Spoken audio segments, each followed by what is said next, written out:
Alrighty then, everybody.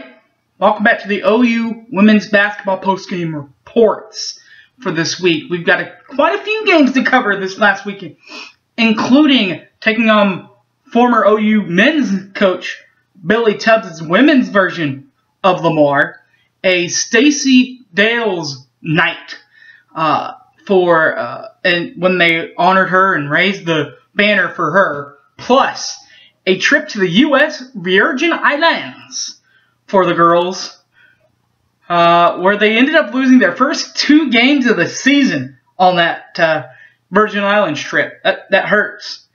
Doesn't really hurt the RPIs as much because of the 2 teams that they lost to, but it hurts their confidence. And it showed that they were playing a bunch of 20-win teams against a team that doesn't return a lot of starters back. See what I mean? Coming up next.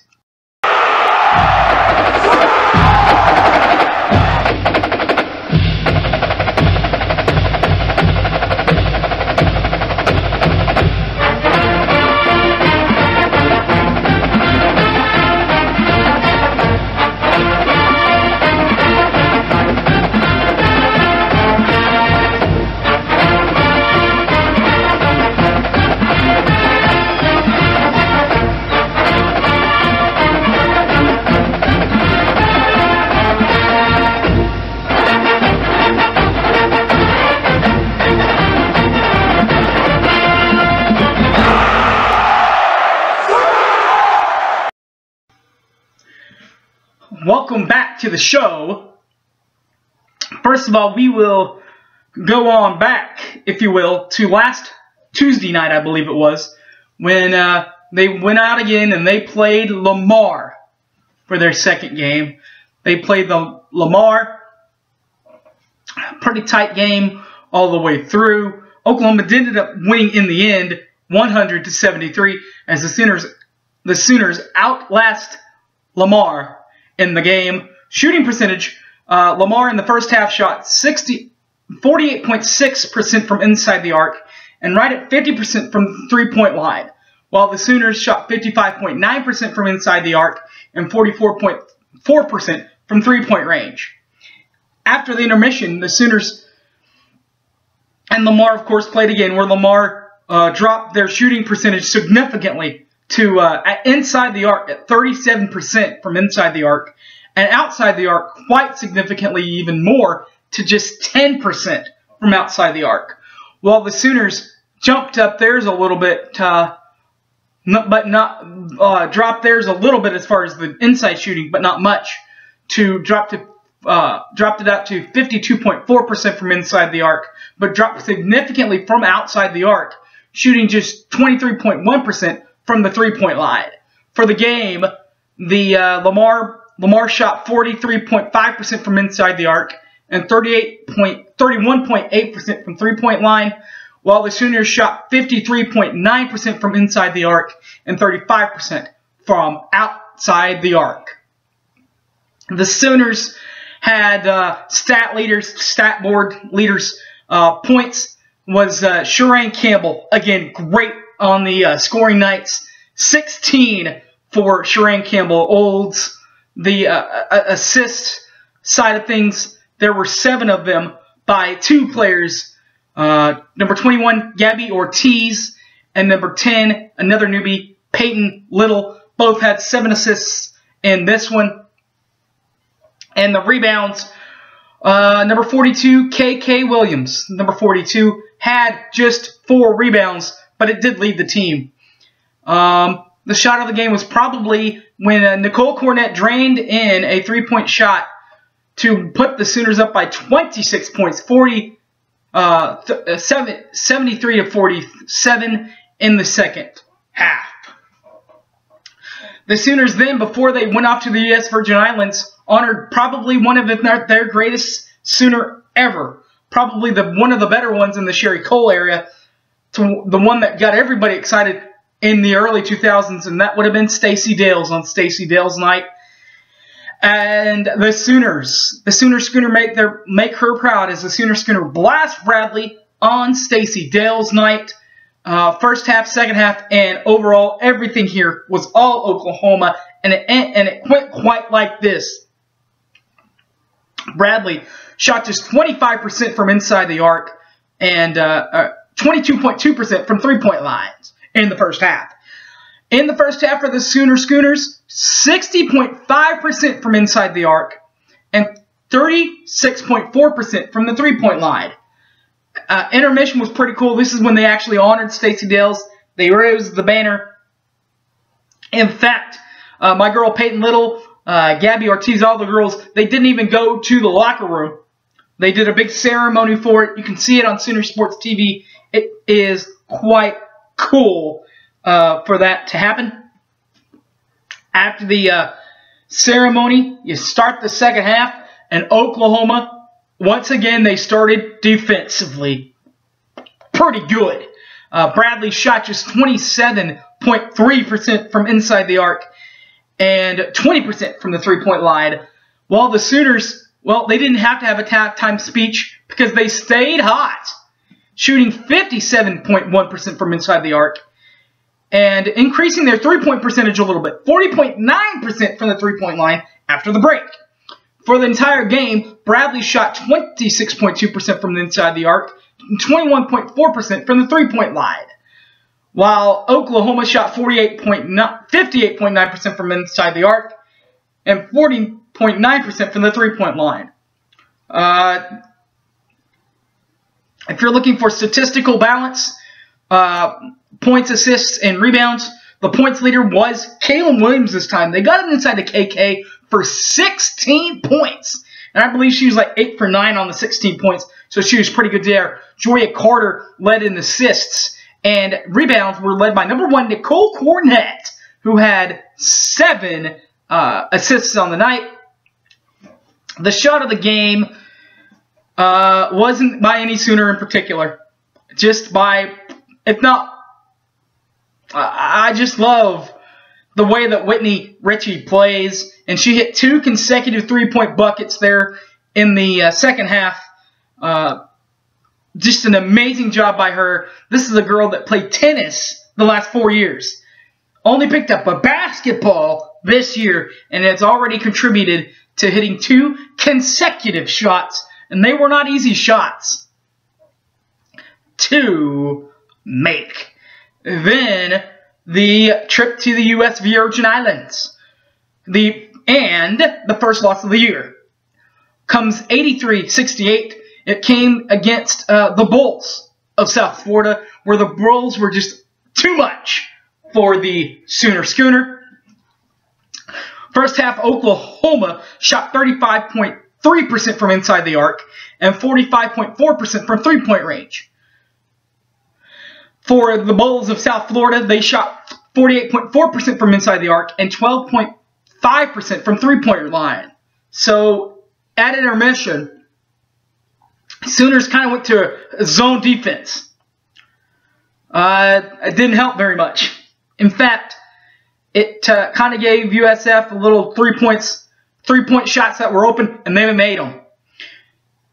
We'll get to that right now. Second half stats. Oklahoma shot 41.7% from inside the arc and 41.7% from the three-point line. South Florida shot 42.9% from inside the arc and 40% from the three-point line. So they go to the zone and they still shoot up 40%. It's not very good. Overall, statistically, Oklahoma shot 38.6% from inside the arc for the game, while shooting 43.5% from outside the arc.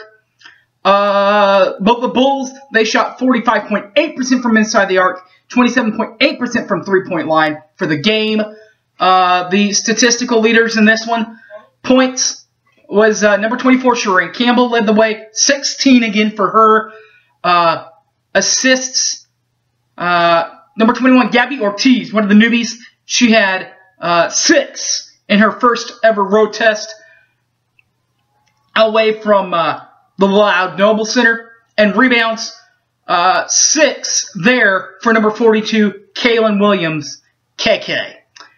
The play of the game was by another one of my girls, Peyton Little, who splashed in a three-point shot early in the second half, cutting the lead to 6 for the Bulls. 38-32. Of course, in the end, the Bulls win the game and get the knock.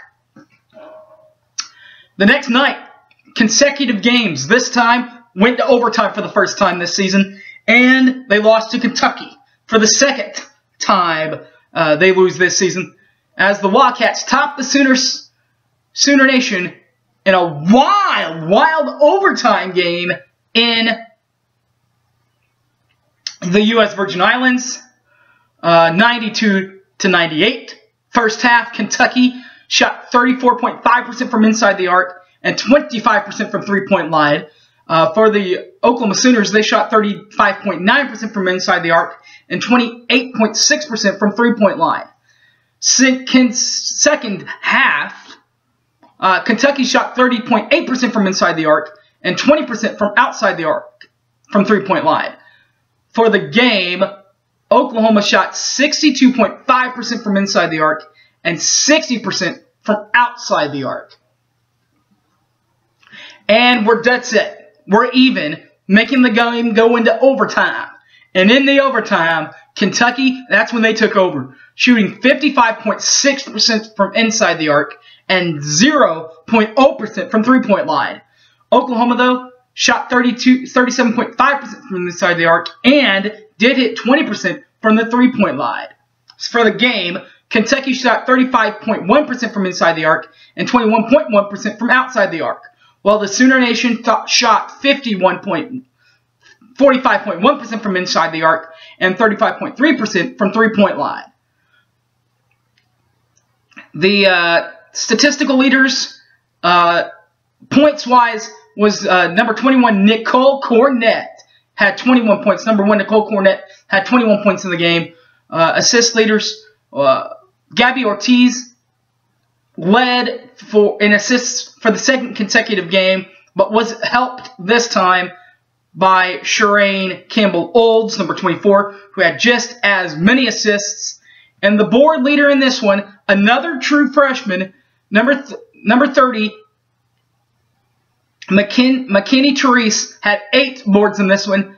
The shot of the game was hit when Maddie Manning scores an late layup in the Sooners' possession with just 17 seconds left in the game to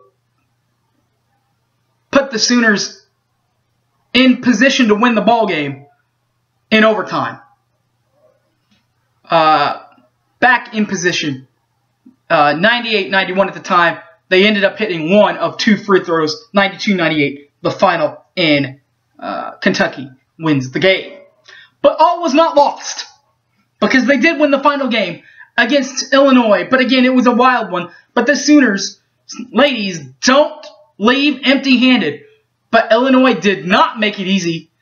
The score says it all. 78-76. First half, the Fighting Illini of Illinois shot 42.9% from inside the arc and 50% from three-point line, while the Sooners shot 52.2% from inside the arc and 58.3% from three-point line. After the halftime break, Illinois shot 44.4% from inside the arc and 37.5% from three-point line, while Oklahoma shot 44.4% from inside the arc and 20% from outside the arc. And then, again, end of regulation. There's no white flags here. There's no wins like that, so you go into overtime. And in overtime, Illinois actually shot better, 25% from inside the arc and 0.0% from outside the arc. Oklahoma did shoot 18.2% from inside the arc and 0.0 from three-point line, but Oklahoma still won the game. As far as the game, Illinois shot 41.1% from inside the arc and 41.7% from the three-point line, while the Sooners shot 42.6% from inside the arc and 38.1% from outside the arc. The Sooner leaders in scoring had to be done big time, and it was. Scoring 30 of the 78 points in this one was a combination number 21, Gabby Ortiz, and number 42, Kaylin Williams. 15 apiece for those two young ladies to lead the Sooners in scoring. Assists for the third consecutive game on the road. Gabby Ortiz led in, or actually Joya Carter did it this time. The kid out of Oklahoma City. She had 4 assists in this one. Number 25, Joya Carter. There's what I was looking at for Gabby for the rebounds. Number 21, Gabby Ortiz led in rebounds. 9 boards for the true freshman playing in her first ever road competitions. Leads in assists for 2 and rebounds in 1. And pretty good night for her. The shot of the game was when Lanicia Williams gets a layup, putting the Sooners in position to win the game 68-69. Illinois, because the Sooners were trailing at that point, Sooners do end up coming back and getting the win in this one. 78-76 your final. Now, the Sooners will play North Texas State next Sunday for you people that are interested in that. Thanks for watching, everyone. And as always, Boomer Sooner, everybody. Take care.